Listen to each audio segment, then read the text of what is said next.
인간과 짐승과의 다른 점은 뭐 육체적으로도 있을 수 있고 이 신체적으로도 있을 수 있지만은 가장 큰 문화적인 특징은 인간은 자기가 한 일을 말로 전하고 또 그걸 기록으로 남겨가지고 역사를 남기기 시작한 것이다. 실은 역사가 우리나라 역사가 반만년 역사만이 아니라 구석기 시대까지 합친다면은 50억 년 전 역사가 있습니다. 이렇게 장구한 역사를 가지고 있는 나라가 어떤 장점을 가지고 있느냐 하는 것을 일반 사람들에게 교육을 시키고 그것을 체득할 때에 이것은 역사는 이 국민성이나 문화성 이런 것을 작용하는데 크게 힘을 보탤 수가 있는 겁니다. 그래서 이것을 우선 제 1장을 결론 지어서 말씀드리면 인간은 역사적 동물이다. 역사적 동물이라고 규정할 수가 있고요.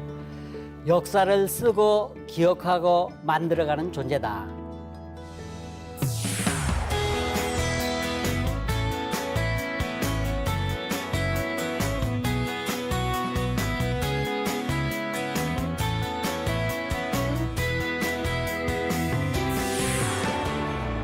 두 번째 시간의 강의를 시작하겠습니다.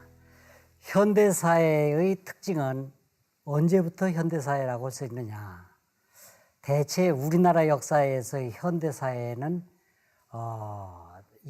1945년 이후부터를 현대사로 보는데 이건 너무 늦은 거고요.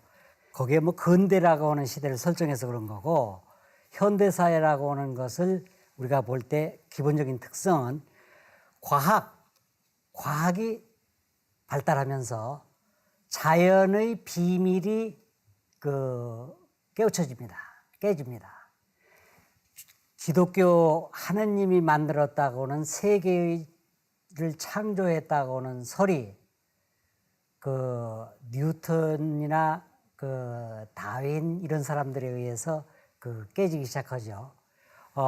그래서 이 자연의 비밀이 자연과학의 발달로 인해서 깨지고 또 지리상의 발견으로 인해서 전 세계가 하나의 교통권으로 두게 되고 또 통신의 발달로 인해서 동서양의 문화가 크게 같이 교류가 됩니다.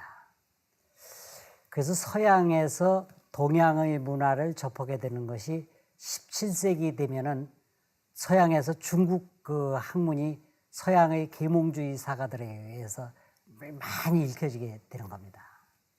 이게 서양학자들이 그건 별로 주장을 하지 않는데 그들의 저서를 보면은 동양의 역사나 문화를 많이 읽었다고 하는 것을 입증해낼 수가 있습니다.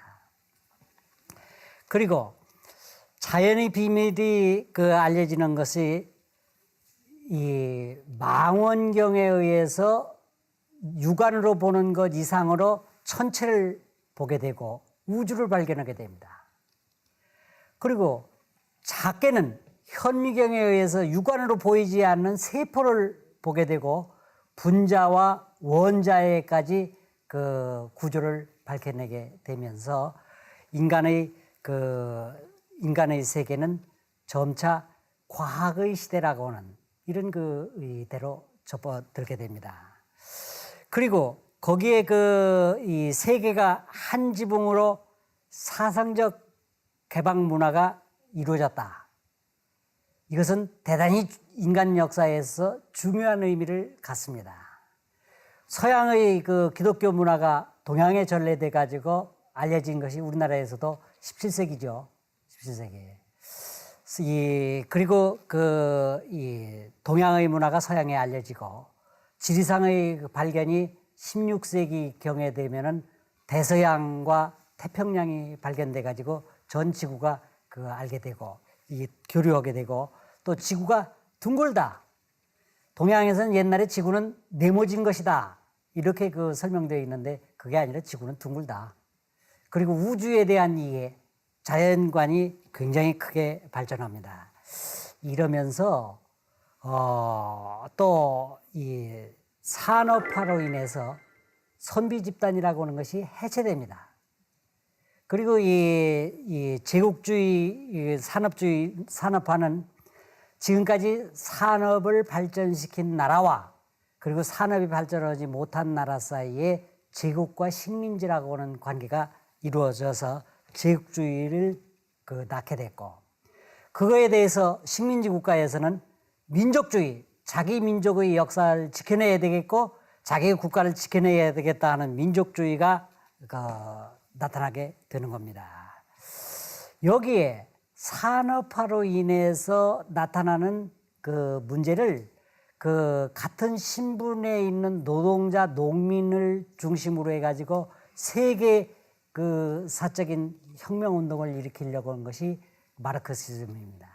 막시즘이고, 이 막시즘은 1917년 러시아 혁명에 의해서 이 공산주의 사회가 나타나게 되는데, 어쨌든 이러한 결과는요, 국가 간의 교류와 협력이 대단히 왕성해졌고, 이걸로 인해서 올림픽이라고 하는 것이 세계적으로 이루어집니다. 올림픽은요, 거기서 수상하는 사람은 개인 능력에 의해서 수상하죠.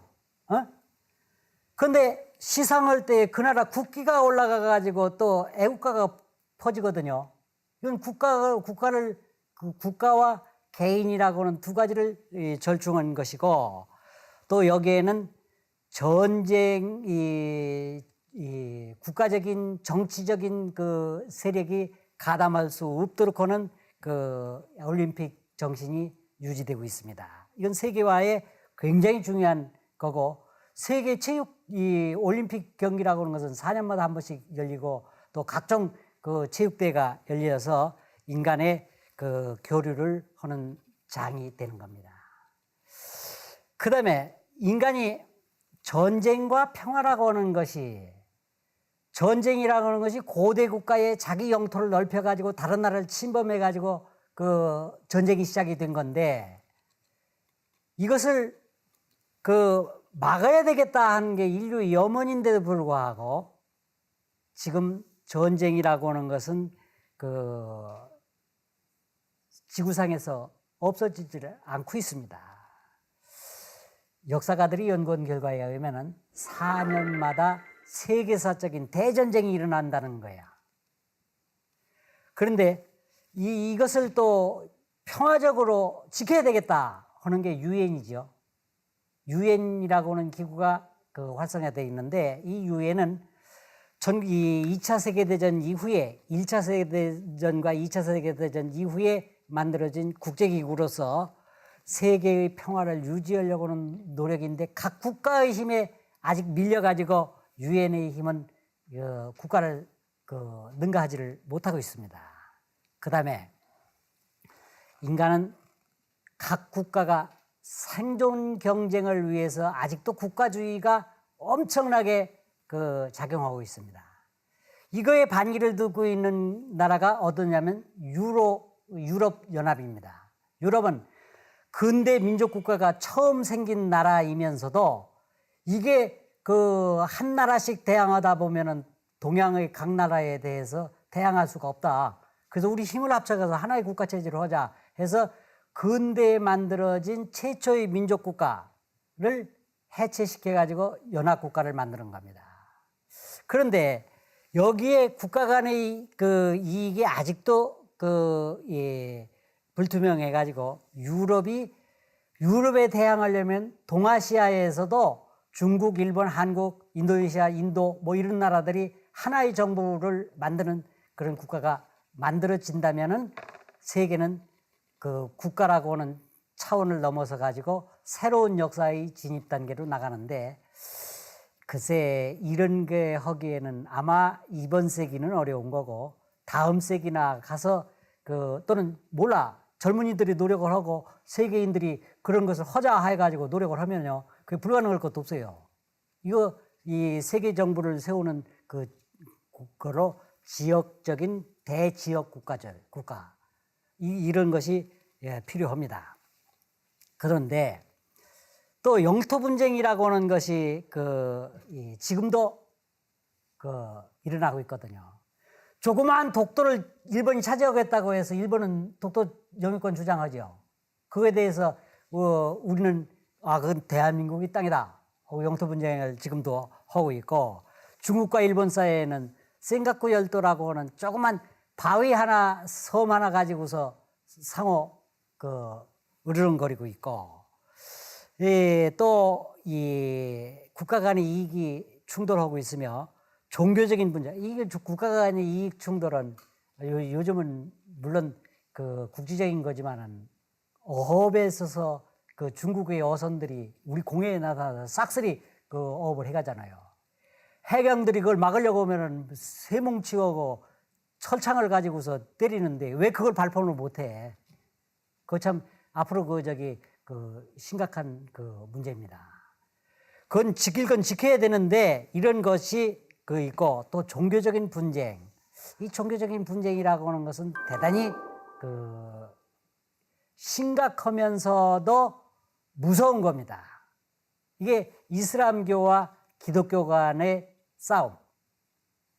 이런 거라든지 또 이 종교적 분쟁이라고 하는 것은 이 십자군 전쟁, 유럽 사이에서 십자군 전쟁처럼 종교 전쟁이라고 하는 게 종교인들이 박애를 존중하고 사랑을 강조하면서 전쟁이 붙었다 하면은 치열하게 죽이고 하는 아주 비종교인보다 더 잔악한 행동을 하는 예를 우리는 역사에서 경험을 해왔습니다. 또 이념적 분쟁. 이념적 분쟁은요, 사회주의 국가와 자본주의 국가 사이에 이념적 분쟁이 대단히 심했습니다. 그리고 이념적 분쟁의 최대의 피해 국가가 우리나라입니다. 우리나라. 1927년, 20년부터 사회주의 운동이 독립운동가들에게 나타나서 독립전선이 이 좌익과 우익의 분열이 되기 시작했고, 그게 냉전 시대를 거쳐가지고 6.25 사변으로 터졌고, 6.25 사변으로 인해서 여러 가지 참 큰 민족적 피해를 받습니다. 우리가 같은 민족이라고 하면서도요, 민족이라고 하는 것이 북한 측에서 민족이라고 하면서 그 민족이라는 게 자기들의 이념에 반대하는 사람 앞에서는 민족이라고 하는 것이 전혀 그 고려의 대상이 되지 않고 완전히 숙청 대상으로 화합니다. 이건 허상뿐이야. 이념뿐이야. 이런 이념적 분쟁이 대단히 심합니다. 그리고 이 종교적 기능은 순간과 영원 사이를 극복하는 인간이 순간적인 존재인데, 그런데 그 순간적인 존재를 영원으로 연결시키려고 하는 노력이 모든 종교의 기본적인 특성입니다. 모든 종교의 기본적인 특성이야. 그래서 이러한 종교적 기능이 세계적으로 이제는 어느 종교든지 다 믿을 수 있어. 세계적으로 종교가 가장 발전한 나라가 우리나라입니다. 우리나라가 역사도 오래됐지만 세계의 모든 종교가 다 와서 종교의 자유를 얻을 수 있는 나라가 우리나라야. 제가 얼마 전에 한 30년 전에 뉴질랜드 선교사로부터 다음과 같은 편지를 받았습니다. 내가 불교 신자고 불교 학생의 지도교수라고 하는 것을 알고, 선생님, 한국에서는 얼마나 행복하십니까? 자기가 다른 종교를 선택할 수 있다고 하는 자유가 얼마나 소중한지 모르다. 자기 나라에서는 기독교인 다른 종교를 택할 수가 없다는 거야.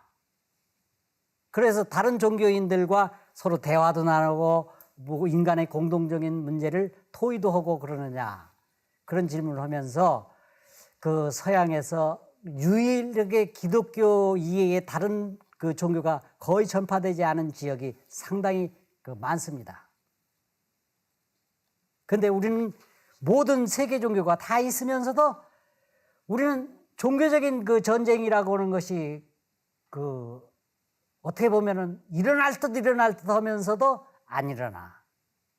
그것은 과거에서부터 우리 불교계에서 선교와 교종의 다툼에서 서로 양보하고 타협을 해왔던 역사적 전통이 지금 다른 종교 사이에도 그게 작용하는 것이 아닌가. 전 이렇게 생각을 하고 있습니다. 그래서 이런 그 현대주의는요, 국가주의로부터 벗어나야 된다 하는 것을 우선 강조하고 싶습니다.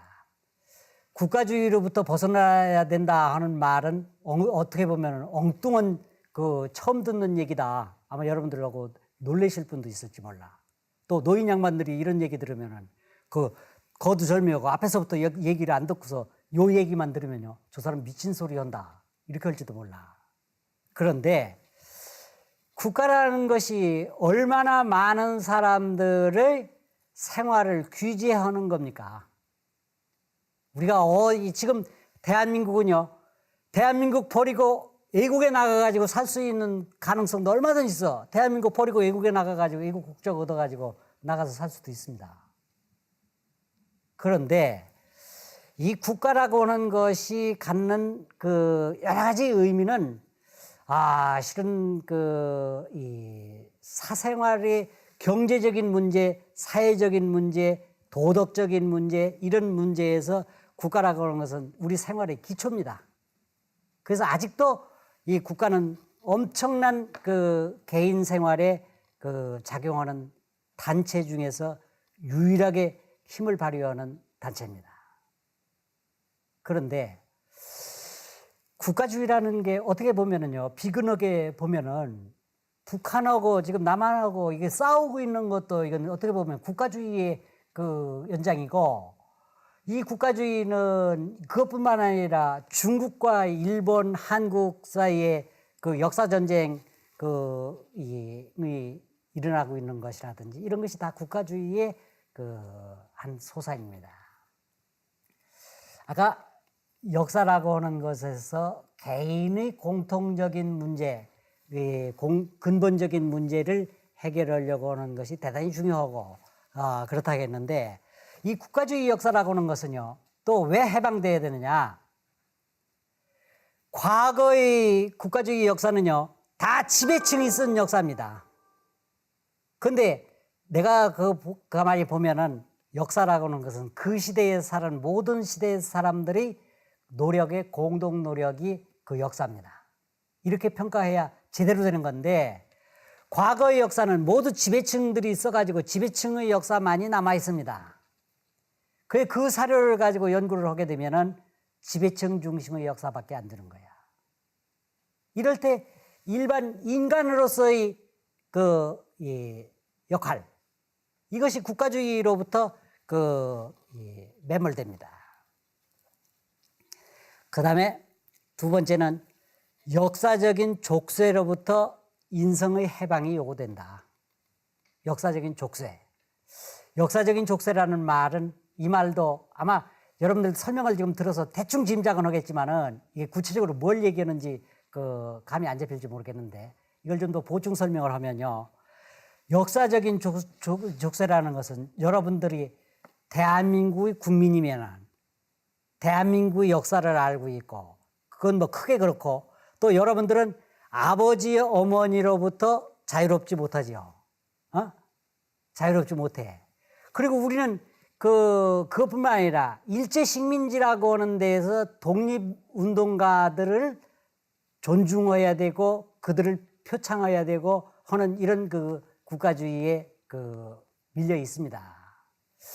그리고 이 역사적인 족쇄라는 것은 그런 것뿐만 아니라 사회주의의 노동자, 농민의 운동, 이것도 역사주의의 역사적 족쇄입니다. 현대자동차의 노조들이 현대자동차는 다 우리 회사다, 그래 우리 회사를 살리는데 노동자도 기여를 해야 된다 하는데 거기에 봉급을 더 달라고 해가지고 노조 파업을 그렇게 해요. 그거 회사 망해도 지금 일반 국민들이 현대차들을요 많이 사랑해 준 것을 현대에서는 지금 모르고 있어요. 우리나라에서 민족주의 역사가 발전하면서 같은 값이면 외국 거보다 우리 것을 사주자 하는 그 일반 사람들의 심리가 현대차를 여태까지 키웠다고 하는 것을 망각하고 있는 거야. 지금 거의 연봉 1억에 달하는 그것은 노동자 계층에서 귀족 기득권층입니다. 이런 사람들이 일반 사람들의 그 노동자들을 생각 안 하고서 회사를 망해서 현대가 만약 그 조선사업처럼 밀려난다. 그거 뻔하거든요. 노조 이렇게 해가지고 그 하루에 몇 조 원씩 손해가 나는데 그 전락할 거 뻔해. 이럴 때 우리는 그 어떻게 될 것이냐. 이것은 그 사회주의 이념, 노조라고 하는 게 그렇고 또 전교조라고 하는 것도 그 노동조합의 일종입니다. 의식화 운동. 이것도 이런 그것이 좌익이라고 하는 이런 역사적 족쇄, 사회주의의 역사적 족쇄, 이것을 비판하고 벗어날 줄 알아야 된다. 그리고 또 인간의 다양성을 우리는 존중해야 된다.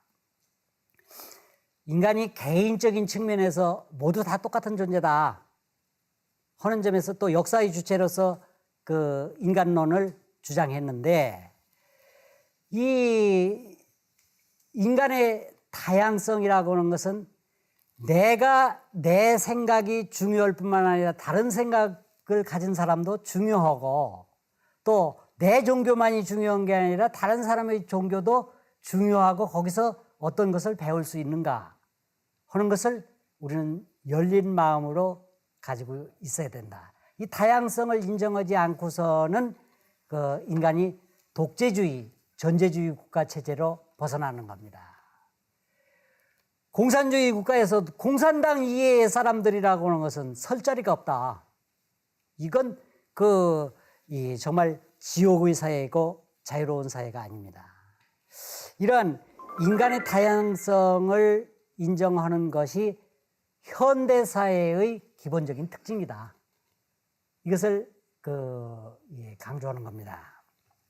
그리고요, 지금까지 강의한 것에 대한 결론을 말씀드리겠습니다. 역사적인 인성론이라. 역사적인 인성론은 역사라고 하는 것이, 지금까지 역사라고 하는 것은 인간의 개개인인 개인을 강조하는 역사는 거의 없었습니다.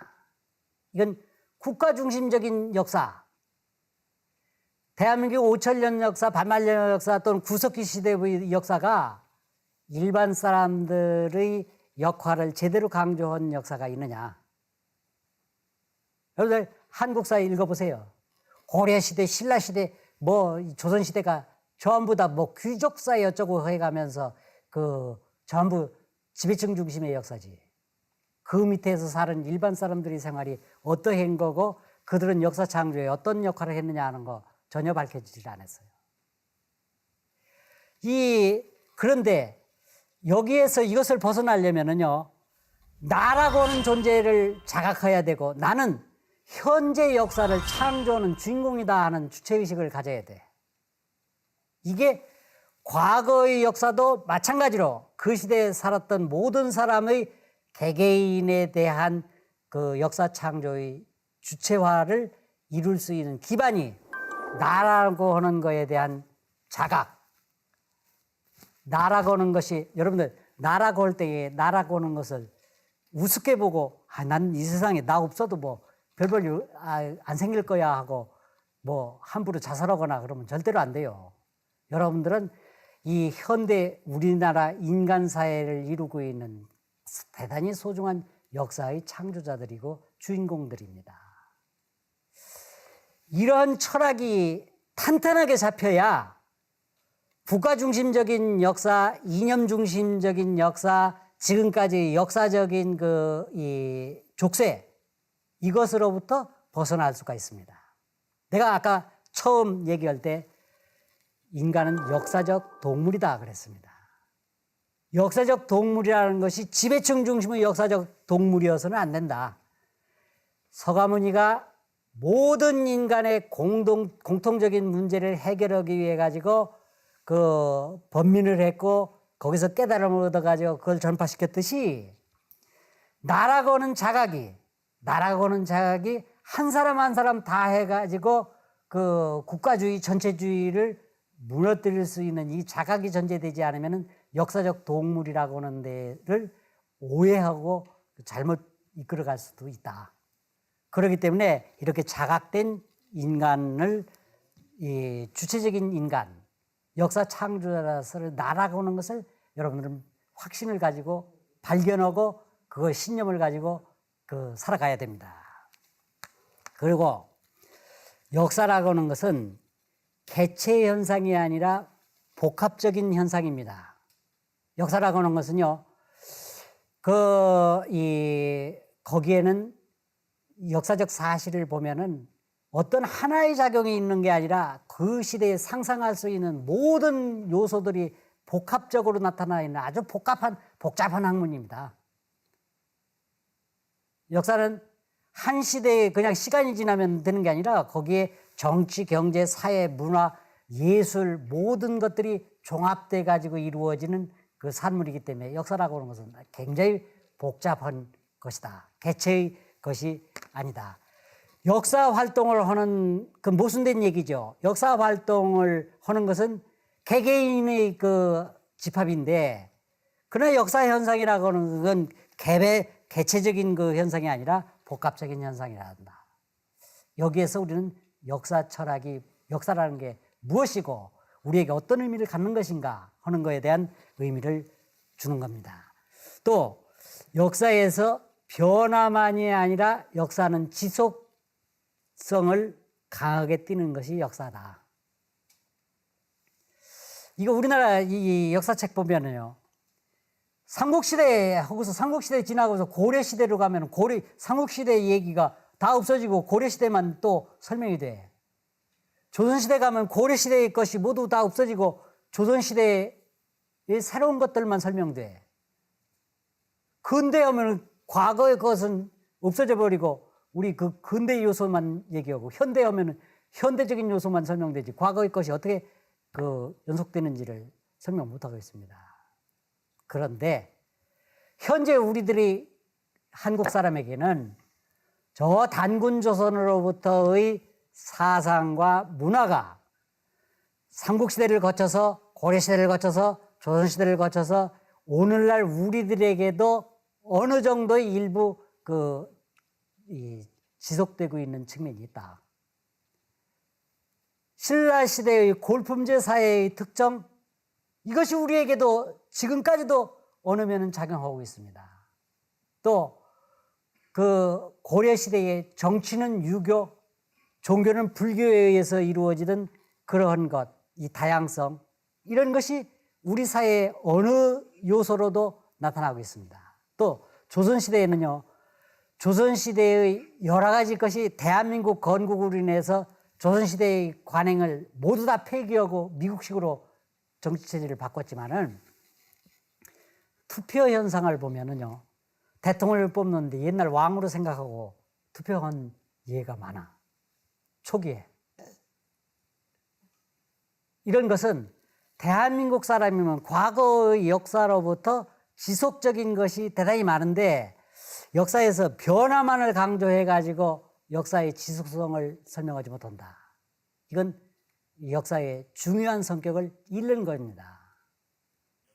어쨌든 이런 것을 우리는 역사적인 지속이라고는 이 점을 역사가들이 놓쳐서는 안 된다. 이건 대단히 중요한 얘기입니다. 그 다음에 두 번째, 시대조류에 대한 올바른 이해를 해야 된다. 시대조류. 인간이, 내가 아까 강의할 때 처음에 모든 사람은 그 시대의 산물이다 그랬어. 산물인데, 모든 사람이 그 시대의 산물이면서도 그 시대조류라고 하는 것이 지금 시대조류가 무언데 여기에는 어떤 문제가 있다 하는 것을 비판할 수 있고 자각을 해야 됩니다. 이럴 때 우리는 국가주의를 비판하고 또 이념을 벗어날 수 있는 자의식을 가져야 된다. 일본 사람이나 중국 사람이라고 해서 그 나라에서 주장하는 국가주의를 모두 다 맹종하고 들고 나오면은 어떻게 되겠어요? 동양의 전쟁이, 삼국이 전쟁이 터질 뿐이죠. 일본 사람들 중에서도 일본의 지나친 국가주의를 견제하는, 또 그건 우리나라도 마찬가지야. 우리나라에서도 지나친 국가주의를 비판할 줄 아는 이런 인식이 나타나야 된다. 또 이념을 벗어나야 된다. 근데 어떻게 보면요, 오늘날 우리가 지금 그 이념이라고 하는 것이 가장 극단적인 것이 동성혼. 이 동성혼까지도 미국에서는 합법적인 걸로 인정하고 있거든요. 그런데 글쎄, 전 뭐 아직 보수적인 생각이 있어서 그런 건지 동성 가족을 이룬다, 뭔 모를까, 거기에 혼인이라는 말을 쓰면 안 됩니다. 왜냐하면 혼인이라는 말은 계집여자가 2번 붙어 있는, 그 글자마다 다 붙어 있는 것이고, 혼인이라는 것은 남성과 여성이 결합되는 것을 혼인이라고 하지, 뭐 같은 동성끼리 혼인이라는 말, 그 혼인이라는 말을 쓰지 말고 그 동성 가족 제도, 뭐 이런다면은 남자끼리 한 가족 끼고 가지고 살 수도 있죠. 꼭 그 뭐 이성 간의 그 결혼에 많이 유효한 건 아니기 때문에, 만약 그렇다면은 그렇게 변화될 수가 있겠지만은, 역사에서 아까 내가 지속이라고 하는 말을 했고, 인간이 100년 단위로 죽어가는데 그 100년 단위로 죽어가는 게 그냥 죽어가지 않아. 식물이 저기 그 구석기 시대에서부터 자란 식물이 그 열매가 새끼를 다음 나무를 낳고, 그 나무에서 다음 나무를 낳고 해서 지금까지 연속되는 것처럼, 우리는 부모가 있고 부모가 있어서 지금 나라고 하는 존재가 있는 것이고, 이렇게 볼 때에 이것을 그렇게 섣불리 그 역사로부터 해방, 탈피, 이것만은 무조건 강조해서는 안 된다. 그러나 지나친 국가주의와 잘못된 이념, 이런 것으로부터는 벗어날 수 있는 그 가능성을 가지고 있어야 된다. 그 다음에 3번째, 순응과 탈피. 순응과 탈피. 이것은 열린 마음을 가지고, 지금 여기에서 강조하고 싶은 것은요, 여러분들은 대한민국 사람이기 때문에 대한민국의 선조나 역사에서 가르쳐 주는 것만 여러분들이 고집해야 된다. 이건 닫힌 마음입니다. 열린 마음은, 지금 세계가 한 지붕 밑에 살고 있어서 세계인들이 생각했던 모든 것을 우리 역사 창조에 쓰면 우리 거야. 지금 역사의 주인공이라고 하는, 역사 문화의 주인공이라고 하는 것은, 특별히 나만이 주인공이다 하는 것은 시대착오적인 겁니다. 그리고 세계적으로 좋은 거라고 하는 것은 우리 게 아니라고 해서 배척할 이유가 없어. 그리고 우리 역사만이 최고다 하는 이런 그 국수주의적인 역사관, 이것으로부터 또 벗어나야 된다. 그리고 자기중심적인 사고를 해서 벗어나 가지고 다른 사람도 나와 똑같은 존재라고 하는 인식을 가져야 됩니다. 우리가 절에 가가지고 관세음보살 하면은 모든 소원이 이루어진다고 하고, 입시철 되면은 학부모들이 전부 다 그 우리 아들 꼭 학교 가라 해가지고 절에 가서 기원하거든요. 기원합니다. 그런데 저는 절에 가면은 어떻게 하느냐.